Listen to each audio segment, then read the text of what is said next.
So Jen is going to be in here. You're going to have to let us know for audio. If you can't hear us or anything, you have to tell us.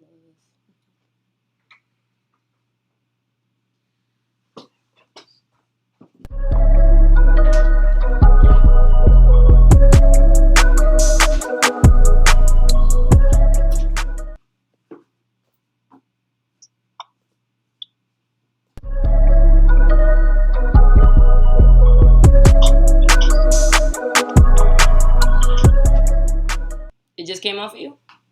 Because I can't see. Jen don't have nothing set up here. Jen, can I please see if it went up? I don't have nothing. It's in there for you. You're supposed to watch it and let me know.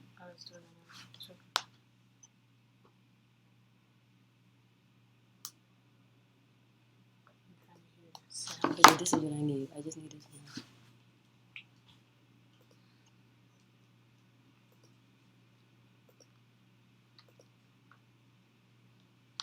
The YouTube clip is not playing. It's not playing. The YouTube clip not playing. Let me just keep it.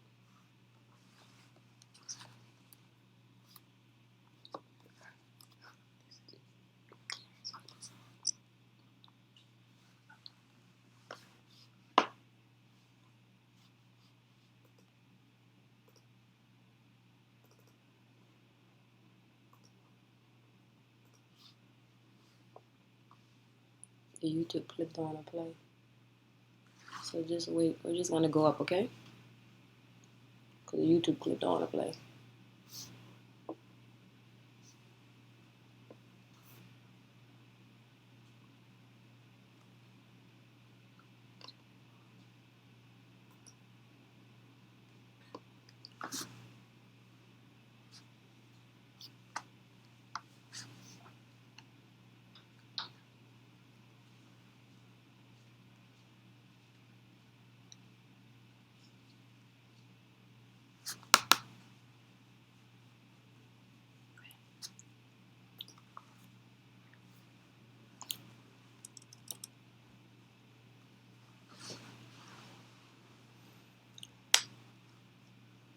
Hi! Waiting to make sure everyone can hear us. Hello. Waiting to make sure everyone can hear us. Hi, hello, good evening, bonsoir, happy quarantine, everyone. Please let us know if you can hear us. Hi, everyone. I hope everyone is staying in, social distancing. What's the other word? Isolated. Can you hear us? We just want to make sure you guys can hear us. Or check in the comments. Hi, hey, Jessica. Can you let us know if you can hear us? Hi, yes, thank you so much, Judith. Evening, everyone. Trying to see where everyone is checking in from. This is Erin's first time with us, so we're getting her comfortable. So, thank you everyone for tuning in. So I am happy to be able to do this interview. Sitting next to me, not really next to me on the screen, is Erin. So if you've been following us the last couple of days, of course, we shared a video of Erin from YouTube. So woke up Sunday, saw this video of Erin, who's a nurse from South Florida. And she was at the hospital at the time and was talking about her experience being at the hospital after finding out that she has COVID-19. So from there, she kind of talked about her experience, her frustrations, and also was given a lot of information to other nurses that's in her position who are also working right now about some of the things that they should be aware of that they may not be aware of while they're working. So it's been a couple of days. As you can see from the screen, she's at home, so we want to welcome her. She's taking some time out to talk to us tonight to answer some of your questions. So share this video. We are currently live right now on Facebook, on YouTube, and on Twitter, which is also Periscope. So welcome, Herine. How are you? I'm saying Heron, Aaron. How are you? I'm doing good. Thank you for having me. I'm home right now, being self quarantined, and I'm very happy to be. Yeah, one of the things that I talked about this week on our social was the fact that people are using the word isolated, social distancing, and you just said quarantine. So you want to talk about the three different ones? Because when you say quarantine, and people are like, what does quarantine mean? Tell us what that means. Like basically, it means self-isolation, and that's what I've been doing. So I'm here by myself actually. My family's in Miami, being isolated at my mom's house, so I'm here by myself. So you're in the room by yourself. So what are you doing right now as far as food and water? Like what? Are you at the house by yourself or you're in your house in a room by yourself? I'm actually in a house, in a room by myself. I'm in the master bedroom. My husband and my father, before I got discharged, they actually transformed this into my little quarantine corner. So I don't know if you want me to give you a little tour on what it looks like to be in here. What a tour of a quarantine look like? Okay, so I was actually standing in front of a lamp. So if you look over here, this is actually where my husband and I's closet. So they have this all taped down because we wouldn't want any of basically the fact that it's supposed to be droplets. So we wouldn't want anything to get in between our closet, inside our closet, to get in our clothes. Is that plastic? Yeah, that's actually plastic, and it's actually taped down all around the walls, so the closet can be protected and all the clothes, because it was just too many things to move out of the room. My baby, his playpen and all his clothes and everything actually used to be in this room, so everything was completely moved out because I didn't want anything that belonged to the baby in the room to be exposed to anything, especially when I do test negative. I would want my baby back in this room. So I have a purifier actually here on the ground that's going constantly. And actually from the door,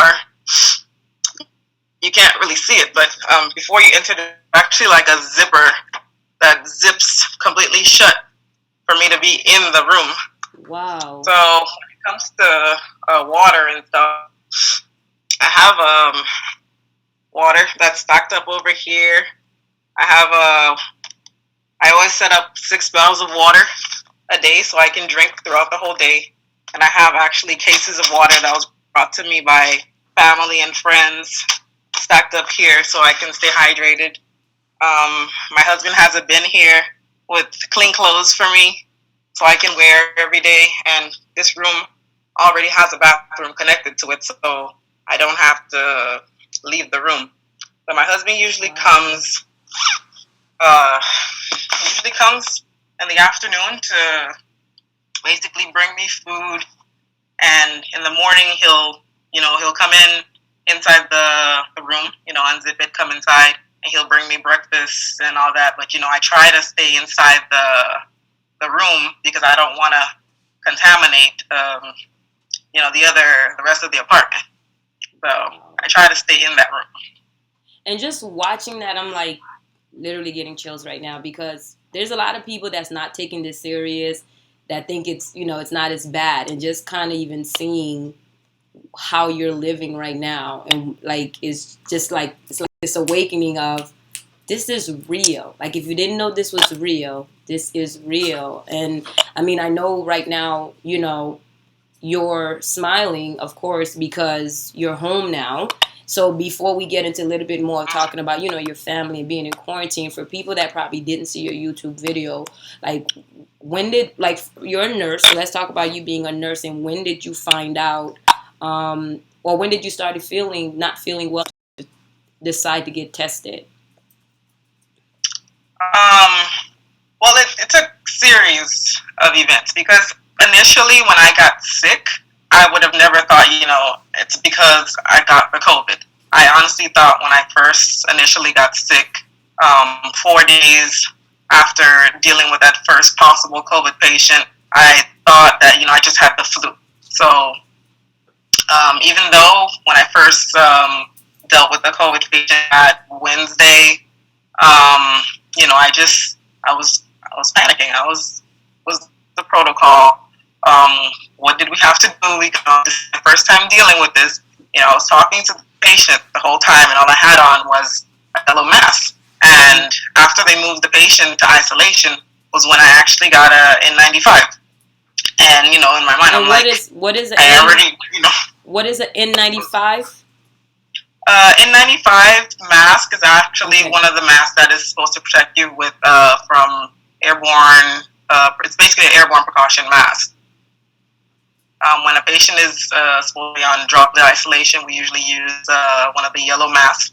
It really depends on what exactly the patient have for them to be on a specific isolation. There's specific masks that you give. So with COVID-19, it was recommended that you have to use a N95 mask when you're caring for the patient.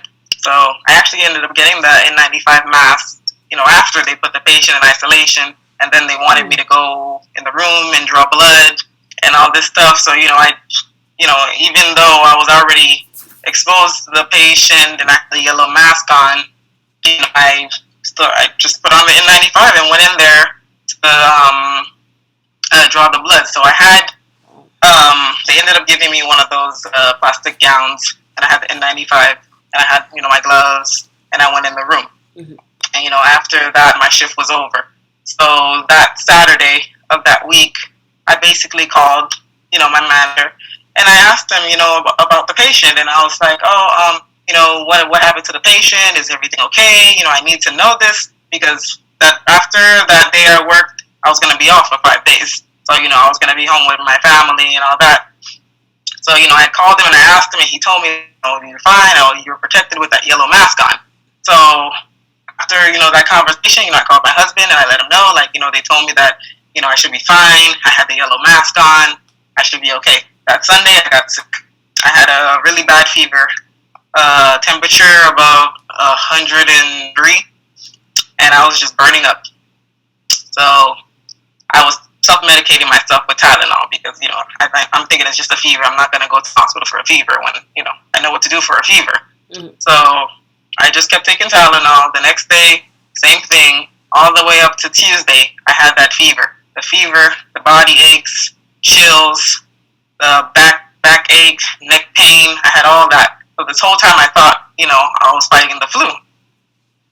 When I felt better on Wednesday, the fever finally broke. I decided to go back to work because I'm like, all right, I'm finally over this flu. I'm going to go back to work. I'm fine. So I went to work, and I was still, while I was working, I started feeling sick again. I started having chills, and, I wasn't having the pain or the body aches anymore. It was just the chills. And, I felt my body was getting hot. And, I just basically let them know, hey, if you're flexing anybody home, I'd like to go home early. That same night, I also took care of 2 droplet precaution patients, and one patient towards the end of the night, I had to test that patient for COVID, which was, one of the same patients that was on the droplet isolation. So I ended up testing that patient for COVID also. So, after the shift was over, I went home, took a shower, and as I was laying there, I just felt my body temperature was just getting hot all over again. So I took my temperature, and my temperature was higher than 103.5. So, I text one of my friends who was the charge nurse, and I let her know, hey, this is what I'm feeling. This was my temperature. I know, I'm tachycardic. I need to come in. So she told me to come in and get swabbed. So I told my husband, drop me off at the hospital. You don't have to wait for me. The baby was with us also. So, dropped me off at the hospital in front of the tent. And the first thing they did was they swabbed me for the flu, and they swabbed me for the COVID. And, they put me in the tent. While I wait, came out, they checked my vitals. My heart rate was 130. I still had that fever of 103. So, they told me, you're very septic, and they brought me inside the ER. So while I was there, they basically tested me for everything. Like they did all my blood work. They did a CT of my chest. They also did a CTA of the chest, and my lab work. Everything came back negative. It didn't even look like I had an infection. But no signs of infection was showing. I didn't have a white count. There's another lab called lactic that will let you know for another sign of infection and signs of sepsis. That was negative. It didn't show that I had any signs of infection, but in the chest X-ray and the CT, it did show that I had pneumonia. So this whole time, I'm feeling horrible, but my labs are not reflecting how I'm looking. So that's when the doctors basically felt that I had the COVID. So they ended up putting me as, possible COVID because of that. So they still didn't know, like, even with everything, like, you're feeling this bad, you're this sick, but right away your test is still not saying that's what it is? Yeah, my tests were not reflecting how I was looking on the outside. And I think that's the tricky thing about this is,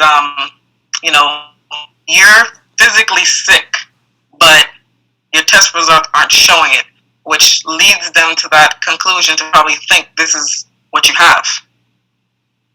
This was a different type of fever. I've never felt this fever before.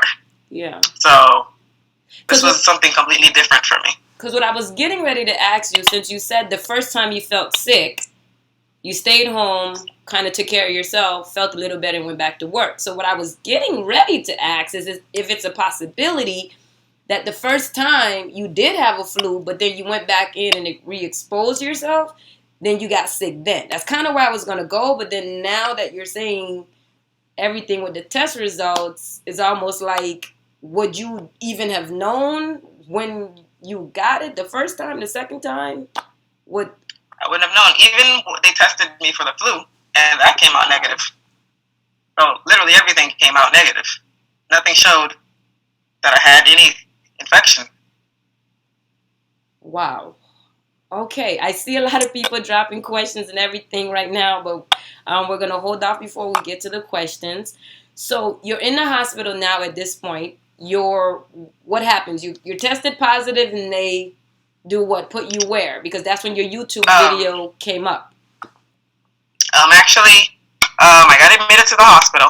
I was told there was sepsis and pneumonia, and also to rule out possible COVID. So the first night I got there, I did not get my test results. I actually got it the end of the shift of the day shift that following morning.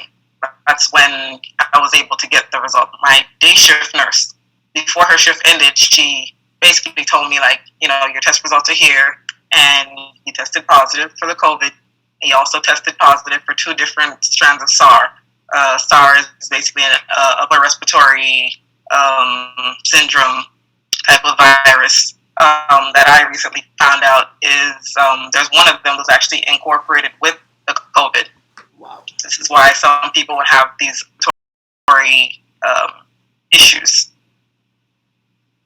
So now you're in the hospital, you're getting all these results back, of course, you're freaking out, and you decide to make the video. Why? Because they were taking care of you, they weren't taking care. What happened to where you decided, now I need to put this information out on my own because...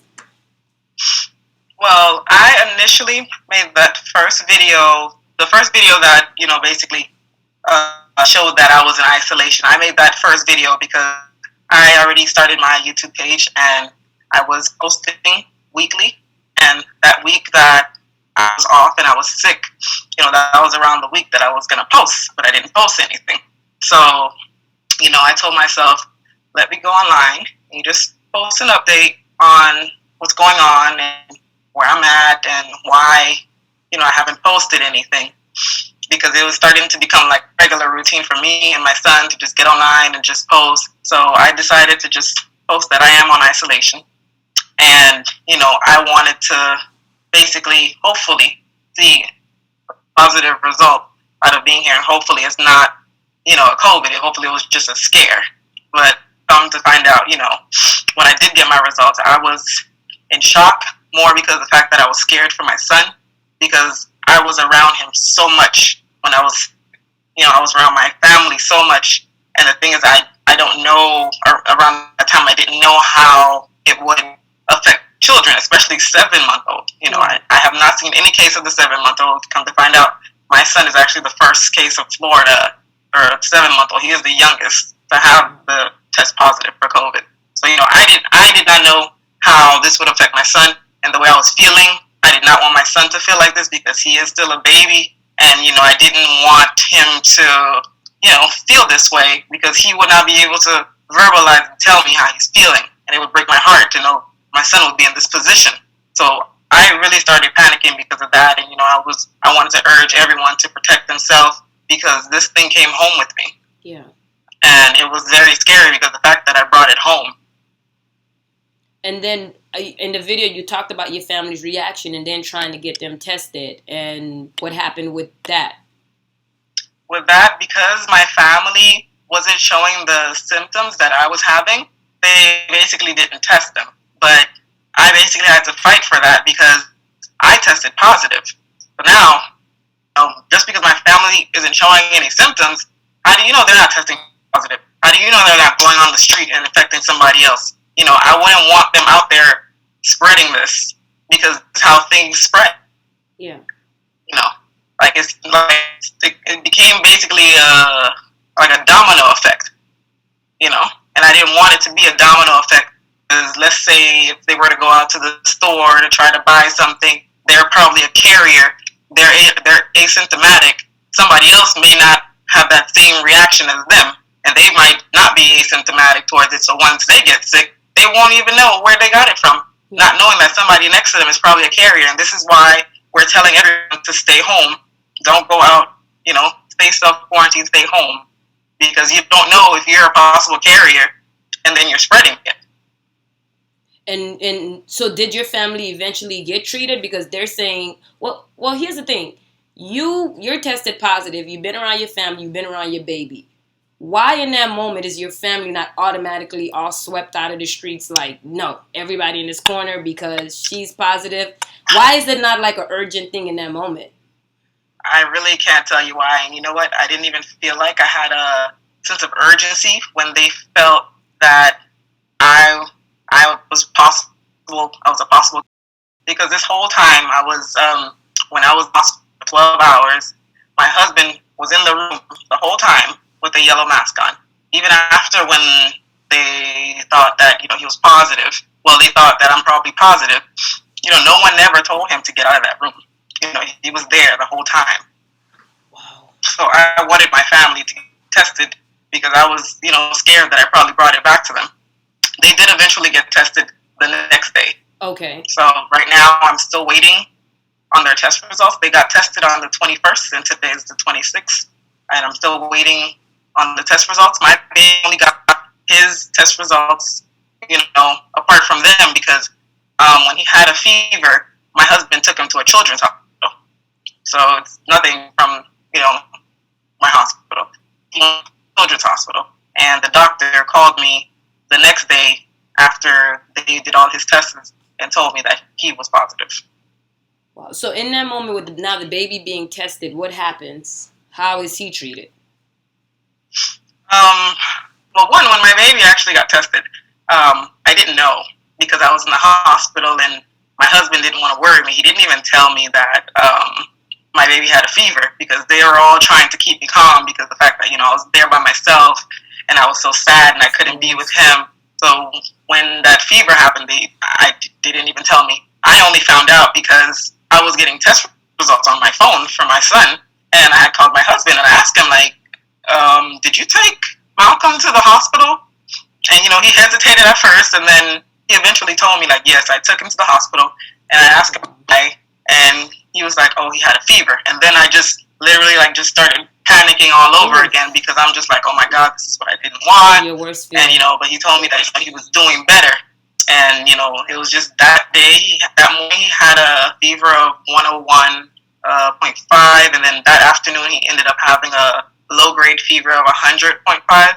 So basically they were telling us to treat this like the flu for kids because they're going to be having fevers. So every 4 hours to give him children Tylenol based on his weight or based on whatever the doctor told him. And if he does start having any respiratory issues or cough or he's acting out of the usual, then, we take him back to the hospital. But for the time being, since he is asthmatic and he isn't having, any life-threatening emergency, he's able to stay home to be self-quarantined because he's stable. So now I'm very happy that. So how is he doing now? How many days has it been since he was tested, and how is he doing? He was tested, I believe, on the 22nd. On the 22nd, from what I can remember. He's actually been fine. He's been playing around. My husband's been sending me videos and pictures of him. He's growing 2 little teeth in the bottom. But he's going around biting everybody in the house.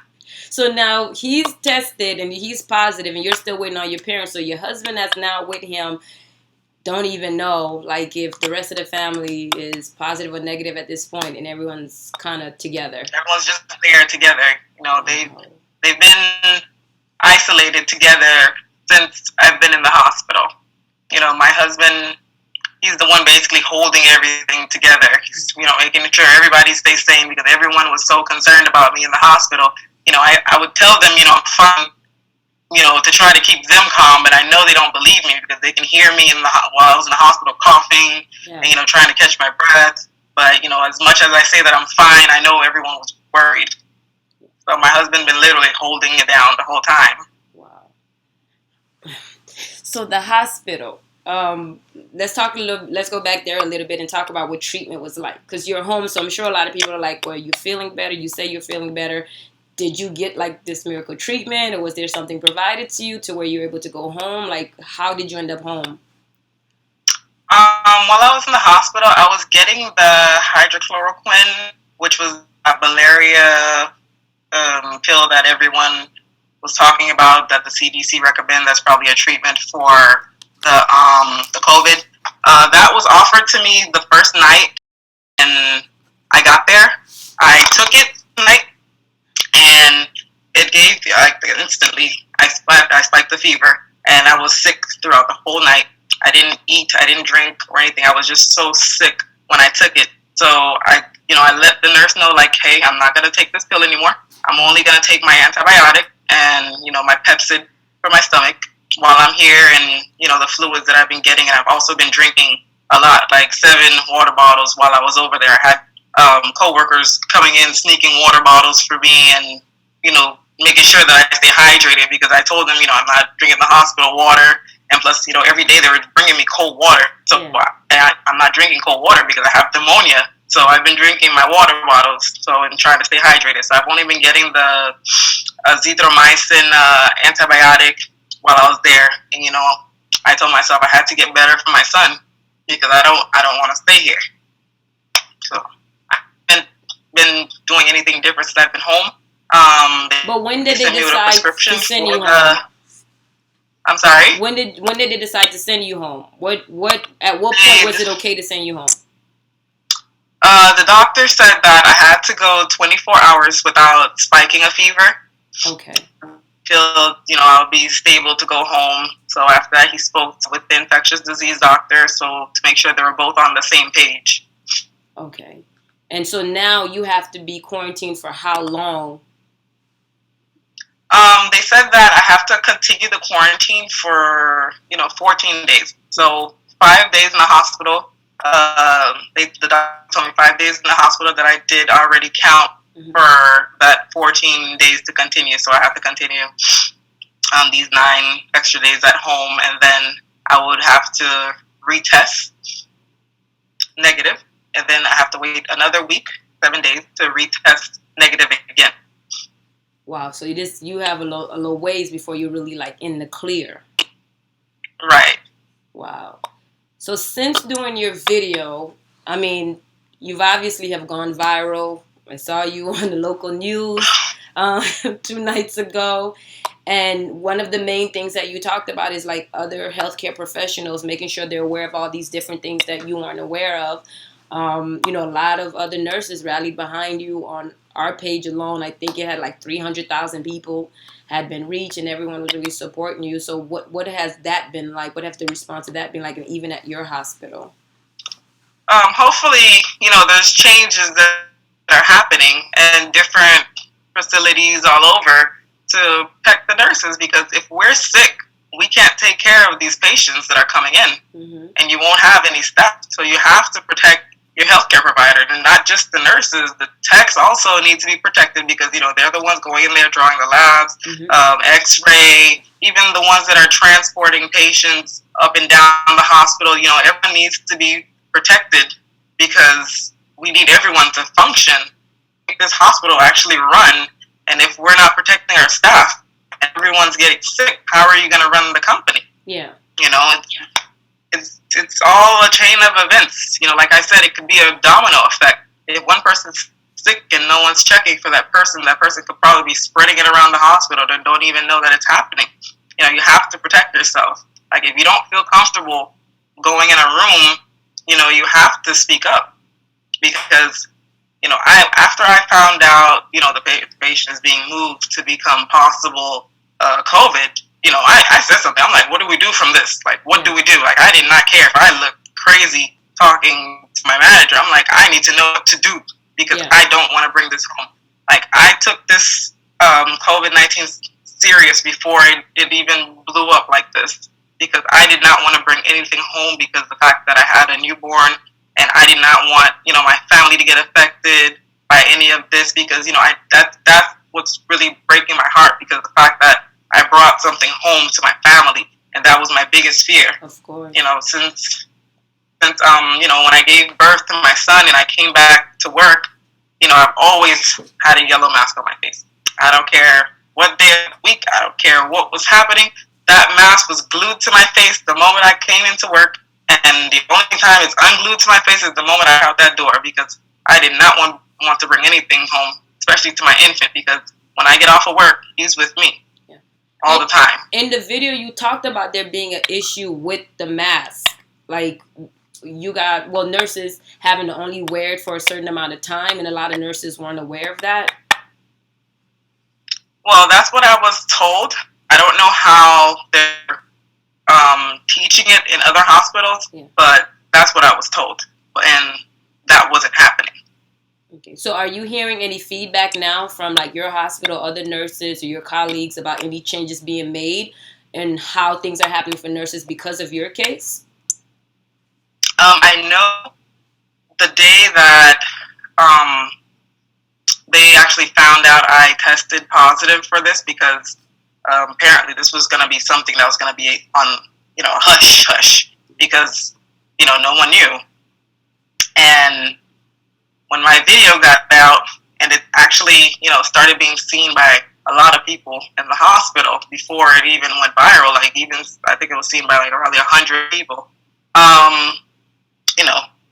they wanted me to take the video down, and didn't take it down, because that's not right. I was around so many people that day, that Wednesday when I came to work, and I was feeling sick, and I felt like they had to know this is what's happening to me, and not because I was looking for any sympathy. I want you to know this is what's happening to me. Like, you need to be careful, Like, I wouldn't want anybody else to get sick. I wouldn't want anybody else to be going through, because I'm not in a good place. We absolutely thank you for your honesty and putting out a lot of that information out there. I'd have to say your video is one of the things that made me start taking this a little bit, more serious, because it's like somebody that you connected to in a way, and it's like, oh, wait a minute. So we thank you for that. And like I said, there's been a lot of comments of other people rallying behind you and thanking you for putting that information out. There's a lot of nurses thanking you. So my mom made a comment. I remember when you first, and I was like, Mom, she's Haitian. And she's like, yeah, I'm Haitian. I got fair pila. Haitian pale. So I was like, oh, thank you, Haitian sister. We needed this information. So no, thank you, so much for being honest and even taking this time out and further talking to to us today. I see all the questions, and we did say we're going to take a few questions. Do you have your social media pages up? I'm like, let's see if we Let can me take see. I tried to. a few questions outside of some of the things that I've already asked. Someone, well, I feel like we mentioned this, but someone, Fritz Burner says, how are you feeling and how long did it take for you to feel somewhat normal again? Would you say you're feeling normal? I'm not saying that I'm 100%, but then again, I'm probably never going to be 100% getting over a sickness, but I feel great. I feel really good. Like, I'm at home. I couldn't bend forward without feeling I had to cough or I had to catch my breath. Like right now, I could get up and, walk around, sit down, squat, and do everything and not feel like I have to catch my breath. One thing you do need to know about the antibiotic is that, from what I was told by the pharmacy, there is a shortage that's happening on the azithromycin. For my prescription, I was actually supposed to get 20 pills, and I'm supposed to take 2 times a day. The pharmacy was only able to give me 6 pills, and I'm supposed to get 2 refills because there's a shortage that's happening. So, that right there is, I don't think the doctors in the hospital are aware that, this is happening, and I can't even really get that full prescription like how they ordered it. So you're pretty much feeling better now on what you have and what you had and not what you were, prescribed. Right. I feel like the more I hear about COVID-19, the more it just sounds confusing and just like, yeah, I'm just going to stay home because it's like the more you hear about it, it's like the more you're realizing this is not something people really should just be playing with. And this whole concept of, I'm going to be fine, I'm going to be fine. Like, we really don't know. A lot of the things we're talking about is speculation or maybes. Like me even hearing you say that it took so long with all of your symptoms for your tests to come back positive or them not, like all of this stuff is like, we really don't know. Right. So Gigi Bell says, what did the administration do to the staff that was not providing you with patient satisfactory care? So she must be referring from your YouTube video. Basically, the last day when I was getting discharged, that's when I finally got the phone call from the CEO, the COO, and the union. But I wasn't aware around that time WLRN wrote an article. So I got the phone call from the union, and they were asking me, how am I doing? How am I feeling? If you need anything, you can let me know. And they did ask me about the nurses, and I told them that since I've been in the hospital, the moment I went on the floor, I was already writing names of the nurses that were treating me right. And it was mostly, the day shift nurses that were treating me. So every great nurse that I had, I wanted them to be recognized. I wrote their name down on a list. The nurses that I didn't feel like, treated me right, I didn't write a name on the list. I just left it at that. I was only taking names of the good nurses. So, they did ask me, do I remember the name of the nurses that were treating me right? I told them, I was only writing the name of the nurses that were only treating me right. So I ended up sending the names of the nurses that were all treating me right to the CEO and the COO, and they asked me if I remember the name of the nurses that wasn't. I told them, no, I didn't bother writing it down, and they just said that they're gonna look into it. So okay, that's that. Okay, so Mary Joseph just made a comment. I'm going to read it to you in a little bit. And it's funny that she said this because I remember saying this to you yesterday. Like, I'm sure everyone's going through this right now. If you cough, if you my throat's been itchy, my nose is runny. I was freaking out the last 3 days. Like, what is happening? Like, am I sick? And I was reading all these different things trying to figure out, how do you know? What signs? What's my runny nose versus some things I read says dry cough. Dry cough means possible COVID, and it was different things online. So I want you to answer that a little bit about how did you what should we be aware of and not so worried about. But Mary Joseph said, I'm a nurse too in Orlando, and I work on a designated floor to receive COVID-19 patients. This is my second week working, and I'm starting to feel a tickle in my throat, and I have an occasional dry cough. I told my managers, but they don't think it's a big deal. Do you recommend I get tested? If you're working, especially on the designated COVID floor, like definitely just for your safety, I would get tested. Like if you know there's an area that you get tested in your area, I would personally get tested just for precaution because you wouldn't want to bring anything home, just for the precaution, you know, and to have that clear mind that, you know, okay, I'm okay, you know, and it's just probably just a cough. So I would recommend to everyone to basically listen to your body. You know your body better than anyone else. You know when you're feeling ill. You know when you're feeling, you know, up to par. So I would say listen to your body and basically, you know, like, and listen to your thoughts. You're a nurse. You know your body better than anyone. I would recommend you know, go get swabbed just to be sure, just because of the fact that you're, you know, working around a lot of positive COVID patients. So what does the COVID designated floor look like right now? It basically looked like an probably isolation floor. Something from like for me, everyone's gowned up and, you know, like how can I describe? I know my floor was a designated COVID floor, even though they wasn't calling it one, because those were the doors that were actually like able to isolate a patient. So, you know, on top of that, you know, I know on that floor everyone had a sign on the door. You know, everyone had to gown up and everybody had their PPEs on. So, you know, on top, if you're taking care of a COVID patient, we wouldn't want you to take care of another patient that doesn't have COVID, and then, you know, you're just walking around the room not knowing what you're carrying from room to room. So it's better if, you know, you're taking care of specific viruses in one spot.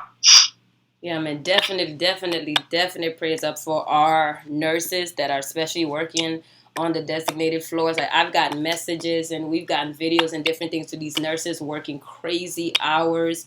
So we're definitely seeing, you know, if you're a nurse right now, you're watching and you're on, you know, especially the ones in the designated COVID floor, we just want you to know we love and appreciate you guys. We're praying for you, you know, praying that you guys stay safe, because, you know, you guys are on the front line and we appreciate you so much, and we support, you know, we support you and what you're doing for us. You didn't, I'm trying to see if anyone's asking, you know, any other questions. So right now, so, you know, you're home, you're waiting for your family's results and everything else. Pretty much you're not working. Your family's not working. So they're, you know, everyone's pretty much isolated, even though they don't have a test. What can we do, you know, as a Haitian community, as what can we do to support, you know, you guys right now, support you any further? Right now I have a GoFundMe page set up for my family, because I know that I'll be okay when it comes financial wise, but, you know, my father and my husband, who's been taking care of, you know, my son, you know, my mom is also at home.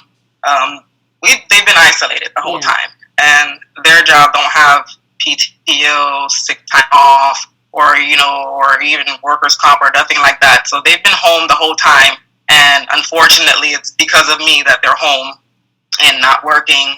And I have this GoFundMe set up for my family, because, you know, even though I'm here, like, I would not be able to help them as much as, you know, they need. Yeah. So I have a GoFundMe page set up. How do we find your GoFundMe page?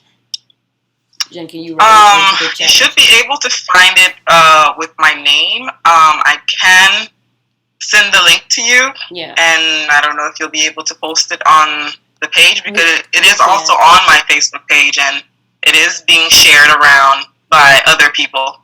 So I can send you the link.